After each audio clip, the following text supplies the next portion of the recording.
నమస్తే అండి. నమస్తే. ఎలా ఉన్నారు? చాలా బాగుంది. తెలంగాణ రాజకీయాల్లో కొత్త ఫైర్ బ్రాండ్ కనపడుతున్నారు మళ్ళీ మాకు. ఇంకా చాలా ఫైర్ బ్రాండ్ రావాలి తెలంగాణలో. చాలా మంది ఫైర్ బ్రాండ్స్ కావాలి. చాలా లోటు ఉంది. నిజానికి తెలంగాణ పాలిటిక్స్లో, తెలంగాణ పొలిటీషియన్స్లో ఫైర్ ఉంటుంది. బట్ మీరు ఒక ఫైర్ బ్రాండ్గా తయారయ్యారు ఇప్పుడు. ఫైర్ ఉండటం వేరు, ఆ ఫైర్ ప్రజలకు పనికి రావడం వేరు. ప్రజలకు పనికి రావడం వేరు. సొంతానికి పనికి వచ్చే ఫైర్లు ఎక్కువ ఉన్నాయి. సొంతానికి పనికి వచ్చే ఫైర్లు ఎక్కువ ఉన్నాయా? ఓకే. ప్రజలకు పనికి వచ్చే ఫైర్ బ్రాండ్లు కావాలి. ఓకే. సో రాకేష్ రెడ్డి ప్రజలకు పనికి వచ్చే ఫైర్ బ్రాండా? అంటే రాజకీయ నేపథ్యం, రాజకీయ జీవితం ఒక 2 సంవత్సరాలే కాబట్టి 2 సంవత్సరాల నుంచి 24 నెలలు ప్రతి నెల నా మీడియా ఇంటర్వ్యూ చూడండి, ప్రజలలో నేను వెళ్ళి కలిసిన విధానం చూడండి, ప్రజా సమస్యల పట్ల అసెంబ్లీలో గొంతెత్తిన విధానం చూడండి. అవుట్ స్పోకెన్ ఉంటారు. పార్టీలైనో పార్టీ సిద్ధాంతం వీటికంటే అన్నిటికంటే కూడా జస్ట్ కామన్ సెన్స్తో, కామన్ మెన్ పాయింట్ ఆఫ్ వ్యూలో మాట్లాడుతున్నట్టు కనపడుతుంది. అసెంబ్లీలో 2-3 స్పీచెస్ చూసాము. దీనికంటే ముందు, లోపలికి వెళ్ళడానికంటే ముందు నేను కూడా నిజామాబాద్లో పనిచేశాను రిపోర్టర్గా, నిజామాబాద్ జిల్లాలో. మీ ఊరు చాలాసార్లు వచ్చా అంకాపూర్. నాకు అంకాపూర్లో ఆల్మోస్ట్ అందరూ తెలుసు, అక్కడ బాగా తెలుసు. నేను అక్కడ వింటుండేవాడిని, రాకేష్ రెడ్డి ఓ ఎర్రచందనం స్మగ్లర్, ఒక డాన్ అని వింటుండేవాడిని. మీ ఇల్లు అది అంతా చూపించి చెప్తుండే, నేను ఇక్కడ ఉండడు, ఎక్కడో ఉంటాడు, మొత్తం ఇండియాలో ఆ ఎర్రచందనం ఎగుమతి చేసే లైసెన్స్ ఈయనకి మాత్రమే ఉంది, ఇట్లా చాలా కథలుగా చెప్పేవాళ్ళు. ఫైనల్గా ఈరోజు ఫస్ట్ టైం మిమ్మల్ని చూస్తున్నాను. ఏంటి అసలు డాన్ ఎలా అయ్యారు?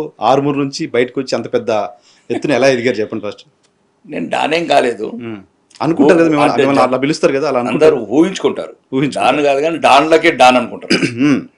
డాన్లకే డాన్ అనుకుంటారు. ఎందుకంటే నేను చేసేది ఎర్రచందనం వ్యాపారం. ఓన్లీ రాష్ట్ర ప్రభుత్వము వేలం వేస్తే కొంటాను నేను. కాబట్టి అంత డాన్లు కూడా ముఖ్యమంత్రులు డాన్లు, నేను డాన్లు, ఎందుకంటే అమ్ముతారు వాళ్ళు కాబట్టి కొంటాను నేను. ఓకే. అట్లా డాన్ దగ్గర నుంచి డాన్ కొన్నట్టు అంతే. లీగల్ రాష్ట్ర ప్రభుత్వాన్ని లీగల్గా ఉంటాం, లీగల్గా ఎక్స్పోర్ట్ చేస్తాం. దాని మీద మీడియాలో ఉన్న అపోహల వల్ల రకరకాల ఊహించుకుంటారు.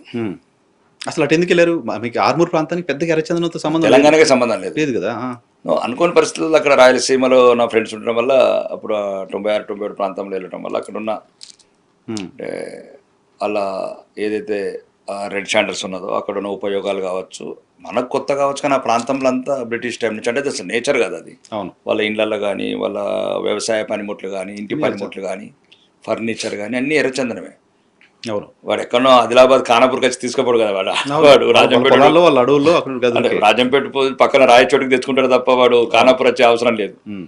ఆ రకంగా ఒకటి దాని దగ్గర స్టడీ చేస్తే జపాన్లో బాగా డిమాండ్ ఉంది అని అప్పుడు గవర్నమెంట్ అప్రోచ్. అప్పుడు ఇండియా నుంచి ఎవరు లేరు, మొత్తం ఇండియా నుంచి ఎవరు లేరు, అఫీషియల్ ఎక్స్పోర్ట్ చేసేవాళ్ళు. ఓకే.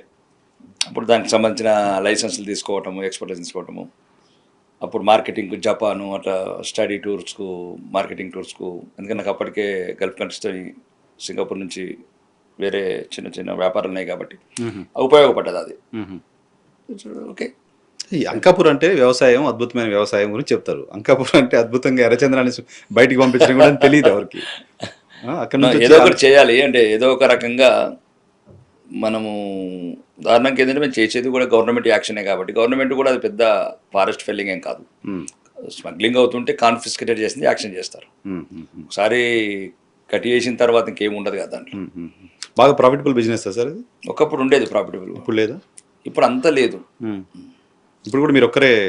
ఇప్పుడు ఒకళ్ళు ఇద్దరు కొత్త వాళ్ళు వచ్చారు, కానీ నేను తగ్గించేసాను 90%. ఎప్పుడైతే రాజకీయాలకు వచ్చేసాను, రాజకీయాలకు వచ్చింది అంతకుముందే సుమారు రాష్ట్రం విడిపోయి నుంచే తగ్గించాను నేను. 2014 నుంచి రాష్ట్రం విడిపోయినప్పుడు ఇంకా అక్కడ ఒక 3 ఇండస్ట్రీలు ఏమి ఉన్నట్లే. బట్ ప్రభుత్వం కూడా ఆంధ్రప్రదేశ్లో చాలా శేషాశాల అడవుల్లో పట్టుకున్నదంతా వేలం వేస్తూ ఉంటారు, కొనడానికి ఎవరు చెప్తుంటారు. రొటీన్ అది, రొటీన్ ఎవరీ. ఎందుకంటే అక్కడ నేచర్ 4 లక్షల కిలోమీటర్లు ఉన్నది. కనిగిరి నుంచి పడితే మనకు కర్నూలు అదంతా ఒక గాడ్ గిఫ్ట్ అనుకోవచ్చు, అది వెంకటేశ్వర స్వామి గిఫ్ట్. అదొక రకంగా జపాన్లో, చైనాలో వాడతారు, కానీ ఇప్పుడు ఇంతకు ముందు అంత క్రేజ్ లేదు. ఓకే.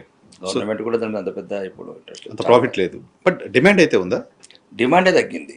ఇప్పుడు వచ్చిన మార్పులలో ఏంటంటే వాళ్ళు కూడా Chinese, Italy furniture, Turkey furniture, అంటే ఒకప్పుడు మనం కదా తాత ముత్తాతలు ఉన్న టైంలో ఫర్నిచర్, టేక్ ఫర్నిచర్ ఎట్లా వాడుతున్నాం అట్లా వాడుతున్నారు. రెండోది కొద్దిగా ఉన్నాయి దానికి ఉన్న వాల్యూస్, దానికి ఉన్నాయి అంటే కొన్ని spiritual values and medicinal values, కొంచెం యాంటిక్ వాల్యూస్ ఉన్నాయి. కాబట్టి ఇది ఇక ఫర్ ఎవర్ గ్రీన్ అనుకోండి. ఇక నేను ఆల్రెడీ 10 సంవత్సరాలు తగ్గించాను.